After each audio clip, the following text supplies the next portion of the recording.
10 পেরিয়ে গৌরবের 11তে নিউজ 24 সবার ভালোবাসায় এক দশকে হয়ে উঠেছে গণমানুষের কণ্ঠস্বর। নিউজ 24 আমাদের সবার সামনেই সত্য এবং নির্ভুল খবরগুলো তুলে ধরে। অবশ্যই নির্ভরযোগ্য একটা জায়গা, যে সঠিক তথ্য এবং সঠিক নিউজটা তারা প্রচারণা করে। সঠিক খবরটা যাচাই করার জন্য নিউজ 24 দেখি। H1B ভিসায় পরিবর্তন করতে চায় ট্রাম্প প্রশাসন। 3 বছর ইস্যু স্থগিতের উদ্বেগে বিদেশি দক্ষ কর্মীরা। আশ্রয় প্রার্থীদের আফ্রিকায় পাঠাতে চায় ইউরোপের 5 দেশ। অন্তত 40,000 বাংলাদেশির ভবিষ্যৎ অনিশ্চিত। স্বাগত প্রবাসী সংবাদে, সঙ্গে আছি আমি আসিফ সামাদ। দেখছিলেন বিআরবি কেবলস সংবাদ শিরোনাম। 10 পেরিয়ে গৌরবের 11তে পা দিয়েছে বেসরকারি টেলিভিশন চ্যানেল নিউজ 24। সময় বদলেছে সংবাদ প্রচারের ধরন, কিন্তু সত্যের প্রতি বদলায়নি অঙ্গীকার। সেই অঙ্গীকারের দায়বদ্ধতা থেকে সবার ভালোবাসায় হয়ে উঠছে গণমানুষের কণ্ঠস্বর। গত এক দশকে নিউজ 24 গৌরবময় পথ চলার গল্প নিয়ে রিশাদ হাসানের প্রতিবেদন। ছবি তুলেছেন শেখ জালাল।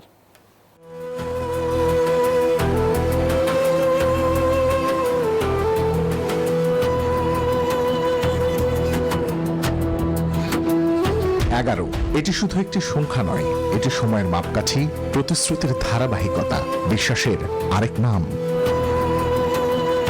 একটি সংবাদ মাধ্যমের বয়স কেবল ক্যালেন্ডারের পাতায় লেখা থাকে না, লেখা থাকে প্রতিটি ব্রেকিং নিউজে, প্রতিটি লাইভ সম্প্রচারে, প্রতিটি দুর্যোগের মাঠে, প্রতিটি সত্য অনুসন্ধানের পদচিহ্নে।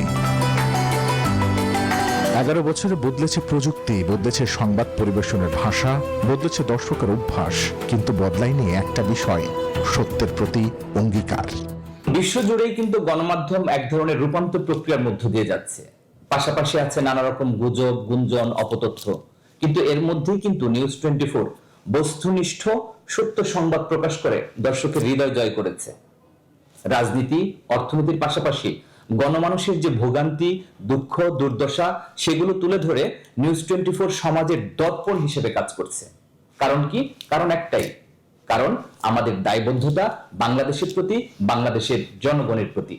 সবার কাছে প্রত্যাশা, আমাদের অগ্রযাত্রায় আপনার পাশে থাকবেন, কারণ আমরা বিশ্বাস করি দর্শকরাই হচ্ছে নিউজ 24 এর প্রাণ। এই 11 মানে সংবাদকর্মীর নির্ঘুম রাত, ক্যামেরার লেন্স, মাইক্রোফোনের ওপাশে মানুষের কণ্ঠ আর দর্শকের অটুট আস্থা। গৌরব আসে না দাবি করে, গৌরব অর্জন করতে হয়। প্রতিটি সঠিক সংবাদ, প্রতিটি সাহসী সিদ্ধান্ত, প্রতিটি বিশ্বাসযোগ্য তথ্যই লিখে যায় সেই অর্জনের ইতিহাস। গৌরবের 11, বিশ্বাস, আস্থা আর নির্ভরতায় নিউজ 24। একটি সংবাদ মাধ্যমের বয়স শুধু ক্যালেন্ডারের হিসাব নয়, এটি মাপা হয় মানুষের বিশ্বাস, আস্থা আর নির্ভরতায়। গত এক দশকে নিউজ 24 কতটা মানুষের জীবনের অংশ হয়ে উঠেছে? উত্তর খুঁজতে আমরা গিয়েছি শহর থেকে গ্রাম, চায়ের দোকান থেকে স্মার্টফোনের স্ক্রিন, যেখানে খবর শুধু দেখা হয় না, অনুভবও করা হয়। মেহেদী হাসান সুমনের তোলা ছবিতে রিশাদ হাসানের আরও একটি রিপোর্ট। বিশ্বাস, আস্থা, নির্ভরতা।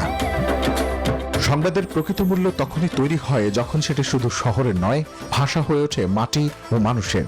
মানুষের সেই গল্পগুলো বলার মাধ্যম হয় গণমাধ্যম। বাংলাদেশের গল্প শুধু রাজনীতিতে সীমাবদ্ধ নয়, সেই গল্প ছড়িয়ে আছে গ্রামের মেঠো পথেও। ঝড় তুফান বৃষ্টির কালে যে মানুষের আপদ বিদায় সবগুলা ওই 24 যায়, মানে দেখায় তুলে ধরে। এই জন্য 24-কে অনেক ভালো লাগে, আমরা দেখি। নিউজ 24 মাটি ও মানুষের খবর দেখে, তাই আমরা নিউজ 24 দেখি। কখনো চায়ের কাপে চুমুক দিতে দিতে, আবার কখনো হাতের মুঠোয় স্মার্টফোন স্ক্রিনে গণমাধ্যম পৌঁছে যায় মানুষ থেকে মানুষে, জন থেকে জনে। মানুষের জীবনযাপন, যেখানে যত খবর আছে সব খবরই এই চ্যানেলে সবার আগে পাওয়া যায়। অবশ্যই নির্ভরযোগ্য একটা জায়গা, যে সঠিক তথ্য এবং সঠিক নিউজটা তারা প্রচারণা করে। রাজনৈতিক খবরবার্তা নিউজ 24 এর আমাদের ভালো লাগে। গত এক দশকে নিউজ 24 পৌঁছেছে সেই সব মানুষের কাছে যারা বলতে চান নিজেদের পরিবর্তনের কথা, গণতন্ত্রের কথা, দেশের স্বাধীনতা, সার্বভৌমত্বের কথা। তরুণদের কাছেও এর ব্যতিক্রম নয়। তরুণদের যারা প্রাধান্য দেবে, আমরা তাদেরই তো নিউজ চ্যানেল দেখবো। সঠিক খবরটা যাচাই করার জন্য নিউজ 24 দেখি। নিউজ 24 আমাদের সবার সামনেই সত্য এবং নির্ভুল খবরগুলো তুলে ধরে। দর্শক যে সংবাদ দেখেন তার পেছনে থাকে অসংখ্য মানুষের নিরলস পরিশ্রম। ক্যামেরার সামনে কিছু মুখ দেখা যায়, আর ক্যামেরার পেছনে চলে অনেক কর্মীর নিরবচ্ছিন্ন এক যুদ্ধ। প্রতিটি সংবাদের পেছনে থাকে অসংখ্য মানুষের সম্মিলিত শ্রম, দায়িত্ব আর নিষ্ঠা। দেশের প্রতি এবং জনগণের প্রতি দায়বদ্ধ থেকে তাদের জন্য কিভাবে উপকার হবে এবং কাজে লাগবে এই ধরনের নিউজগুলো, তাদের কথা কিভাবে আমরা তুলে ধরতে পারি, গণমানুষের কথা তুলে ধরতে পারি, সেই চেষ্টাটা সবসময় আমরা করে আসছি এবং আগামীতেও আমরা সেই চেষ্টা অব্যাহত থাকবে আমাদের। 11 বছর আগে শুরু হয়েছিল একটি যাত্রা। সেই যাত্রার লক্ষ্য ছিল শুধু খবর পৌঁছে দেওয়া নয়, মানুষের পাশে থাকা। সময় বদলেছে, প্রযুক্তি বদলেছে, সংবাদ পরিবেশনের মাধ্যমও বদলেছে, কিন্তু বদলায়নি সত্যের প্রতি দায়বদ্ধতা। দর্শক চায় ঝকঝকে ছবি, দর্শক চায় সরাসরি সম্প্রচার, আর এর জন্য দরকার আধুনিক প্রযুক্তি। গত 1 দশক ধরে পর্দার আড়ালে এই প্রযুক্তি নিয়ে আমরা কাজ করছি। বিজ্ঞাপনদাতাদের সহযোগিতা এবং দর্শকদের চাহিদার কারণে নিউজ 24 এই জায়গায় পৌঁছেছে এবং ভবিষ্যতেও এই ধারা অব্যাহত রাখবে। আমরা চেষ্টা করি সাবলীল, সঠিক এবং স্পষ্ট, একই সাথে বাংলাদেশের সংস্কৃতির সাথে যেন মেলবন্ধনটা থাকে। টেলিভিশনটা তো আর শুধু টেলিভিশনে নাই, এটা এখন পুরোটাই সামাজিক মাধ্যমগুলোতে চলে আসছে, যেটাকে আমরা মাল্টিমিডিয়া, ডিজিটাল যেটাই বলি না কেন। আমরা প্রতিনিয়তই চেষ্টা করছি নিউজ 24-কে গণমানুষের গণমাধ্যম হয়ে ওঠার জন্য। আমরা অনেক ছোট টিম নিয়ে শুরু করেছিলাম, আজকে সেই টিমটা অনেক পরিপক্ক, একটা বড় টিম কাজ করছে। সব গল্পের প্রতিকূলতা এবং প্রতিবন্ধকতা পেরিয়ে আমরা 10 বছর ধরে নিউজ 24-এ কাজ করে যাচ্ছি। একটি সংবাদ শেষ হয়, কিন্তু দায়িত্ব শেষ হয় না। নতুন প্রতিশ্রুতি নিয়ে নিত্যদিনের সকালে একটাই নাম, নিউজ 24। নিউজ 24। নিউজ 24। নিউজ 24। বিশ্বাস, আস্থা আর নির্ভরতাকে সঙ্গে নিয়েই নিউজ 24 10 বছরের পথ পেরিয়ে এগিয়ে চলেছে গণমানুষের গণমাধ্যম হয়ে থাকার প্রত্যয়ে। 11 বছর সময়ের হিসেবে খুব বেশি না হলেও এই 1 দশকে বাংলাদেশে বদলেছে সাংবাদিকতার ভাষা, বদলেছে প্রযুক্তি। আর এই সকল পরিবর্তনের সাক্ষী হয়ে মানুষের আস্থা অর্জনের জন্য গণমানুষের গণমাধ্যম হওয়ার পথেই রয়েছে নিউজ 24। রেশাদ হাসান, নিউজ 24, ঢাকা। যুক্তরাষ্ট্রে বিদেশি দক্ষ কর্মীদের জন্য সবচেয়ে জনপ্রিয় H-1B ভিসা কর্মসূচিতে বড় পরিবর্তনের উদ্যোগ নিয়েছে ট্রাম্প প্রশাসন। মার্কিন সিনেটে উত্থাপিত নতুন এক বিলে আগামী 3 বছরের জন্য নতুন H-1B ভিসা ইস্যু স্থগিত রেখে পুরো কর্মসূচি পুনর্মূল্যায়নের প্রস্তাব করা হয়েছে। এতে বিপাকে পড়তে পারেন ভারত, বাংলাদেশ সহ লাখো ভিনদেশি দক্ষ কর্মী। হাজারো বিদেশি দক্ষ কর্মীর কাছে যুক্তরাষ্ট্রের ক্যারিয়ার গড়ার সবচেয়ে বড় স্বপ্নের নাম H-1B ভিসা। সফটওয়্যার প্রকৌশলী, চিকিৎসক, গবেষক সহ উচ্চ দক্ষতা সম্পন্ন পেশাজীবীদের জন্য এটি যুক্তরাষ্ট্রে কাজের অন্যতম প্রধান পথ। কিন্তু সেই পথেই এবার বড় বাধা আনতে চাইছে ট্রাম্প প্রশাসন। মার্কিন সিনেটে উত্থাপিত নতুন বিলে আগামী 3 বছর নতুন H-1B ভিসা ইস্যু স্থগিত রেখে পুরো কর্মসূচি পুনর্মূল্যায়নের প্রস্তাব করা হয়েছে। পাশাপাশি ভিসা আবেদনে $1,00,000 ফি, লটারি পদ্ধতি বাতিল এবং আরও কঠোর শর্ত আরোপের কথাও বলা হয়েছে। ট্রাম্প প্রশাসনের দাবি, বিদেশি কর্মী নিয়োগের অপব্যবহার বন্ধ করে মার্কিন নাগরিকদের চাকরিতে অগ্রাধিকার দিতেই এই উদ্যোগ। বিশ্লেষকদের মতে বিলটি পাশ হলে ভারত, বাংলাদেশ, চীন সহ বিভিন্ন দেশের প্রযুক্তি, চিকিৎসা, প্রকৌশল ও গবেষণা খাতের দক্ষ কর্মীরা সবচেয়ে বেশি ক্ষতিগ্রস্ত হবেন। কঠিন হয়ে উঠতে পারে যুক্তরাষ্ট্রে কাজ, গ্রিন কার্ড এবং পরিবারের সদস্যদের নিয়ে যাওয়ার সুযোগ। H-1B ভিসা হলো বিদেশি উচ্চ দক্ষতা সম্পন্ন পেশাজীবীদের জন্য যুক্তরাষ্ট্রের বিশেষ কর্ম ভিসা, যা দীর্ঘদিন ধরে দেশটিতে ক্যারিয়ার গড়ার অন্যতম প্রধান পথ। Desk report, news 24। আশ্রয় আবেদন প্রত্যাখ্যাত হলে অবৈধ অভিবাসীদের আফ্রিকায় পাঠানোর সিদ্ধান্ত নিতে যাচ্ছে ইউরোপের 5টি দেশ। এতে অনিশ্চিত হয়ে পড়েছে দেশগুলোতে আশ্রয় নেওয়া অন্তত 40,000 বাংলাদেশের ভবিষ্যৎ। আন্তর্জাতিক অভিবাসন এবং শরণার্থী বিশেষজ্ঞরা বলছেন, এমন উদ্যোগ আশ্রয় প্রার্থীদের আইনি সুরক্ষা পাওয়ার অধিকার দুর্বল করবে, লঙ্ঘন হবে মানবাধিকার। সাহারি জয় রিপোর্ট। সামনে স্বপ্নের ইউরোপ, উন্নত জীবনের আশায় সেখানে যেতে এমন ঝুঁকিপূর্ণ পথ পাড়ি দেওয়ার কার্পণ্য করেন না অনুন্নত বিশ্বের লাখ লাখ মানুষ। পৌঁছতে পারলে ঠাঁই হয় শরণার্থীর তালিকায়, আবার বৈধ পথে গিয়েও মেয়াদ শেষে ফেরেন না অনেকে। রাজনৈতিক আশ্রয় চান ইউরোপের বিভিন্ন দেশে। যাদের রাজনৈতিক আশ্রয়ের আবেদন প্রত্যাখ্যান হবে তাদের নিজ দেশে ফিরিয়ে দেওয়ার আগে পাঠানো হবে আফ্রিকার বিভিন্ন দেশে। এমন রিটার্ন হাব থেকে নিজ দেশে প্রত্যাবাসনের কার্যক্রম চূড়ান্ত হবে। জার্মানি, ডেনমার্ক, গ্রিস সহ অন্তত 5টি দেশ এমন সিদ্ধান্ত প্রায় চূড়ান্ত করেছে। গ্রিসের অভিবাসন মন্ত্রণালয় জানিয়েছে এই বছরই 5টি দেশ এ সংক্রান্ত চুক্তি করবে।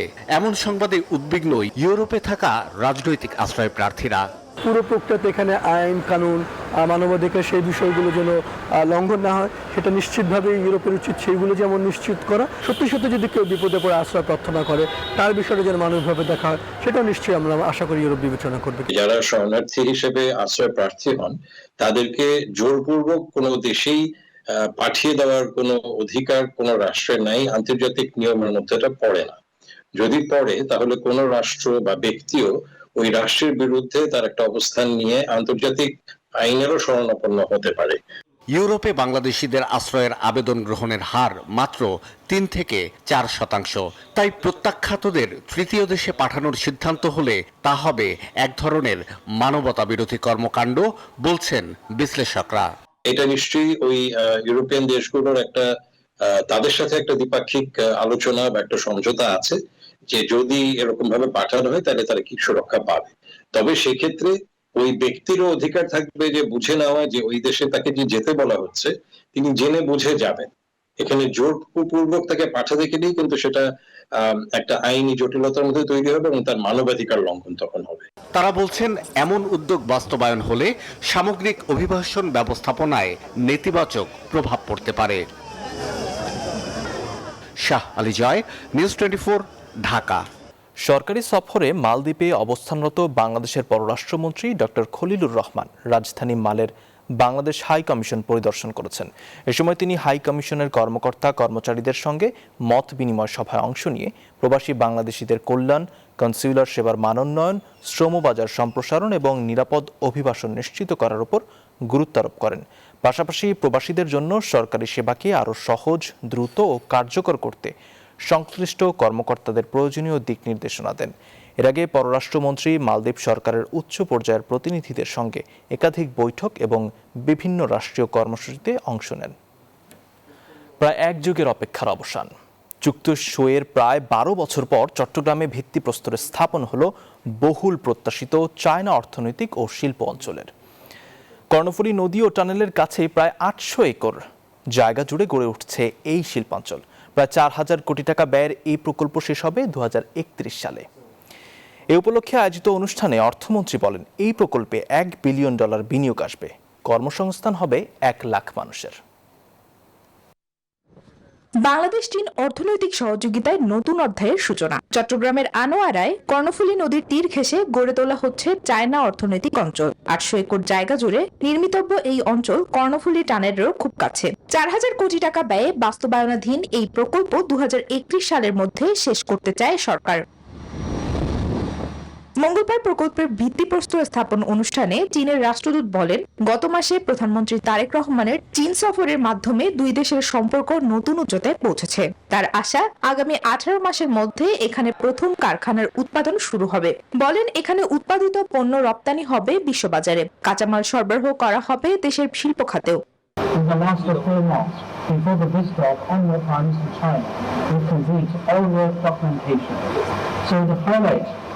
The speed, efficiency of this new government in executing important investment projects for Bangladesh.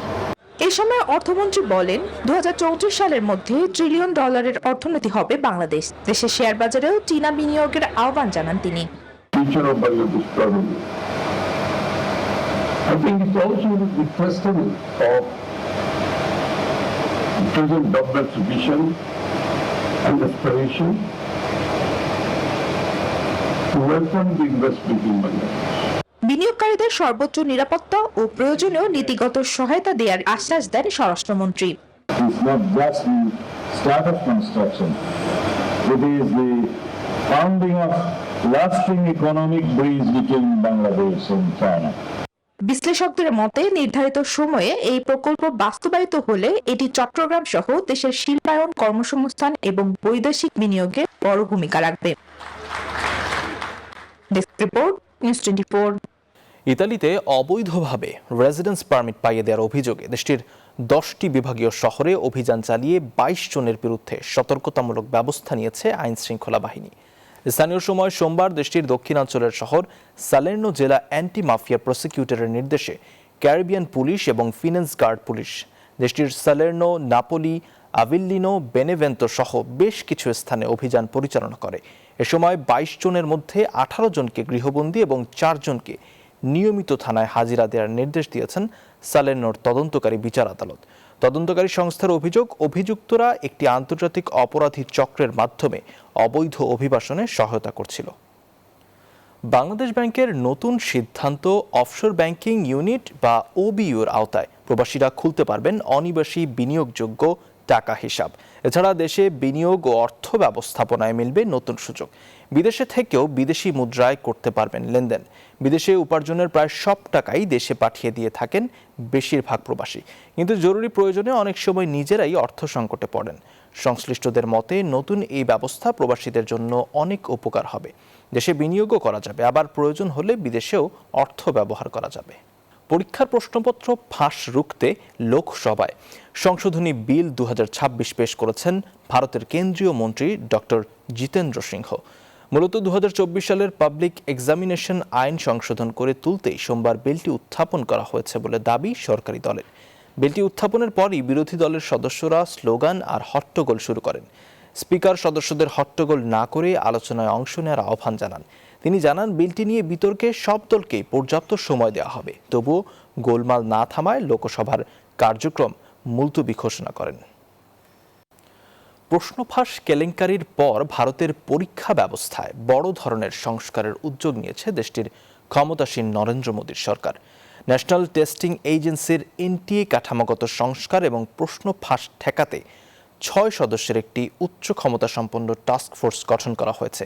এতে তথ্য প্রযুক্তি, মহাকাশ গবেষণা, গোয়েন্দা সংস্থা, শিক্ষা ও লজিস্টিক্স খাতের শীর্ষ বিশেষজ্ঞদের রাখা হয়েছে।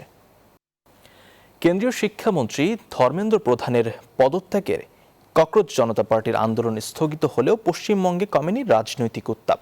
ছাত্র আন্দোলনের আড়ালে রাজ্যে নৈরাজ্যের অভিযোগ তুলে সোমবার কলকাতার রাজপথে বিক্ষোভে নামে 46টি সাংবাদিক সংগঠন। তারা গণতান্ত্রিক পরিবেশ ও সংবাদ মাধ্যমের স্বাধীনতা রক্ষার দাবি জানায়। কর্মসূচিকে কেন্দ্র করে শহরের বিভিন্ন গুরুত্বপূর্ণ সড়কে তীব্র যানজট সৃষ্টি হয়। এতে চরম ভোগান্তিতে পড়েন সাধারণ মানুষ। 3-4 দিন আগে যে ঘটনাটা ঘটেছে, ককরোচ পার্টির যে মিছিল ডেকেছিল, সেই মিছিলে সুপরিকল্পিতভাবে সাংবাদিকদের উপর নৃশংসভাবে আক্রমণ করা হয়েছে। এইভাবে আন্দোলন করার নাম করে যদি কেউ সাংবাদিকদেরকে এইভাবে নিগৃহীত করে, নিজেদের গড়ার মাধ্যমে বাংলাদেশকে গড়ে তুলতে শিক্ষার্থীদের প্রতি আহ্বান জানিয়েছেন প্রধানমন্ত্রী তারেক রহমান। বিকেলে আর্মি স্টেডিয়ামে নতুন কুড়ি স্পোর্টসের প্রথম আসরের সমাপনী ও পুরস্কার বিতরণী অনুষ্ঠানে এ আহ্বান জানান তিনি। পড়ার সময় মন দিয়ে পড়া এবং খেলার সময় মন দিয়ে খেলার প্রতি আহ্বান জানান তারেক রহমান। পাশাপাশি প্রতি বছর একটি করে গাছ রোপণ করার পরামর্শ দেন তিনি। নতুন করে স্পোর্টসের প্রথম আসরের সমাপনী অনুষ্ঠানে যোগ দিতে আর্মি স্টেডিয়ামে প্রবেশ করেই শিক্ষার্থীদের কাছে ছুটে যান প্রধানমন্ত্রী তারেক রহমান। প্রধানমন্ত্রীকে নিজেদের মাঝে পেয়ে উচ্ছ্বাসে মেতে ওঠেন শিক্ষার্থীরা। পরে মাঠে বসেই শিক্ষার্থীদের ফুটবল খেলা উপভোগ করেন প্রধানমন্ত্রী। খেলা শেষে বালক ও বালিকা বিভাগে চ্যাম্পিয়ন ও রানার্স আপ দলকে পুরস্কার তুলে দেন প্রধানমন্ত্রী। একই সঙ্গে পুরস্কার তুলে দেন 100 মিটার দৌড়ে বিজয়ী বালক ও বালিকাদের। অনুষ্ঠানে প্রধানমন্ত্রী বলেন, দেশকে গড়ার জন্য সঠিকভাবে কাজ করছে সরকার। এই কাজে শিক্ষার্থীদেরও সামিল হওয়ার আহ্বান জানান তিনি। তোমরা যদি আগামী দিনে নিজেদেরকে গড়ে তুলতে পারো সঠিকভাবে, তাহলেই আমরা বাংলাদেশকে ভবিষ্যতে গড়ে তুলতে পারবো। কারণ আমি দৃঢ়ভাবে বিশ্বাস করি, এই যে গ্যালারিতে হাজার হাজার ছোট বন্ধুরা তোমরা বসে আছো, তোমাদের মধ্যে থেকেই এই দেশের একজন ভালো ডাক্তার বের হবে, তোমাদের ভিতর থেকে এই দেশের একজন ভালো আর্কিটেক্ট বের হবে, তোমাদের ভিতর থেকে এই দেশের একজন ভালো ইঞ্জিনিয়ার বের হবে, তোমাদের ভিতর থেকে এই দেশে একজন ভালো ক্রিকেটার বের হবে, ভালো সুইমার বের হবে। প্রধানমন্ত্রী বলেন, দেশকে পরিচ্ছন্ন রাখতে শিক্ষার্থীদের ভূমিকা পালন করতে হবে। পরিবেশের ভারসাম্য রক্ষায় প্রতি বছর একটি করে গাছের চারা রোপণ করতে শিক্ষার্থীদের আহ্বান জানান তিনি। তোমরা নিশ্চয়ই দেখেছো রাস্তা দিয়ে হেঁটে যাওয়ার সময় তোমার বাসার আশেপাশে অনেকে বিভিন্ন রকম ময়লা ফেলে যায়, বিভিন্ন রকম প্লাস্টিকের বোতল ফেলে যায়, সেটি পুকুর হোক, নদী নালা হোক, বাসার আশেপাশে। এখন থেকে যদি এরকম কোনো দৃশ্য তোমাদের চোখে পড়ে, প্লিজ তোমরা তাকে বারণ করবে। দরকার হলে সেই ময়লাটি তোমরা তুলে নিয়ে গিয়ে যেইখানে ময়লা ফেলার জায়গা নির্দিষ্ট সেই জায়গায় ময়লা ফেলতে হবে। প্রতি বছর চেষ্টা করবে তোমার বাড়ির আশেপাশে হোক, তোমার স্কুলের আশেপাশে হোক, অথবা যেখানে তুমি সুবিধা মনে করো সেইখানে একটি করে প্রতি বছর গাছ লাগাতে হবে। গাছ যদি আমরা লাগাতে পারি, আমাদের পরিবেশটা সুন্দর হবে, পরিষ্কার হবে, আমরা সকলে মিলে বুক ভরে শ্বাস নিতে পারবো। প্রধানমন্ত্রী জানান, শিক্ষার্থীদের পড়াশোনা ও খেলাধুলা সহ যে কোনো প্রয়োজনে সরকার সহযোগিতা অব্যাহত রাখবে। সাইফুল ইসলাম, নিউজ 24, ঢাকা। 2018 সালে টেকনাফে কাউন্সিলর একরামুল হকের হত্যাকাণ্ডের সাথে জড়িত থাকার অভিযোগে তৎকালীন র্যাব 7 অধিনায়ক লেফটেন্যান্ট কর্নেল, বর্তমানে ব্রিগেডিয়ার জেনারেল মিফতাউদ্দিন আহমেদকে সেনা হেফাজতে নেওয়া হয়েছে। হেফাজতে নেওয়ার পর তার বিরুদ্ধে আইনানুগ ব্যবস্থা নেওয়া হবে বলে জানিয়েছে আইএসপিআর। রোববার আন্তর্জাতিক অপরাধ ট্রাইব্যুনালে একরাম হত্যা মামলায় অভিযোগ দায়ের করা হয়। সেখানে মোট 11 জনকে আসামি করা হয়। এর মধ্যে শেখ হাসিনা সহ পলাতকদের বিরুদ্ধে গ্রেপ্তারি পরোয়ানা জারি করা হয়। সেই পরোয়ানার ভিত্তিতে ব্রিগেডিয়ার জেনারেল মিফতাউদ্দিনকে হেফাজতে নেওয়া হয়েছে। পরবর্তী তারিখে তাকে ট্রাইব্যুনালে হাজির করা হবে। তদন্ত প্রতিবেদন অনুযায়ী একরামকে যখন গুলি করা হয় তখন এই মিফতাউদ্দিন সহ অন্যান্য কর্মকর্তারা সেখানে উপস্থিত ছিলেন। দর্শক, এই ছিল প্রবাসের সংবাদে। ধন্যবাদ।